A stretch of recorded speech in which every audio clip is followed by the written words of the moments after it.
హన్మకొండ జిల్లా కమలాపూర్లో మాజీ ప్రధాని మన్మోహన్ సింగ్ మృతి పట్ల కాంగ్రెస్ కార్యకర్తలు సంతాపం వ్యక్తం చేస్తూ మౌనం పాటించారు. మన్మోహన్ చిత్రపటానికి పూలమాలలేసి శ్రద్ధాంజలి ఘటించారు. మన్మోహన్ ఆర్థిక విధానాలతో దేశాభివృద్ధికి ఎంతో కృషి చేశారని కాంగ్రెస్ నాయకులు అన్నారు. ప్రధానిగా ఉన్న కాలంలో తెలంగాణ ఏర్పాటుతో పాటు ఉపాధి హామీ పథకం, సమాచార హక్కు చట్టం, విద్యా హక్కు చట్టం లాంటి ముఖ్యమైన చట్టాలను అమలు చేశారన్నారు. 2 పర్యాయాలు దేశ ప్రధానిగా పనిచేసి నిరాడంబర జీవితాన్ని కొనసాగించారని కాంగ్రెస్ కార్యకర్తలు గుర్తు చేసుకున్నారు.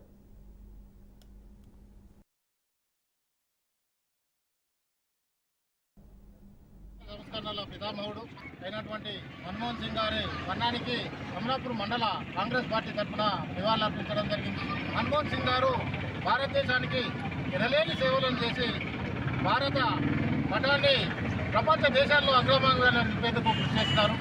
అదేవిధంగా ఆర్థిక సంస్కరణలు తీసుకొచ్చి భారతదేశ రూపురేఖాన్ని మార్చున్నారు. ఆయన ఆశయాలను కొనసాగించేందుకు మేమందరం కృషి చేస్తామని తెలియజేస్తూ జై కాంగ్రెస్.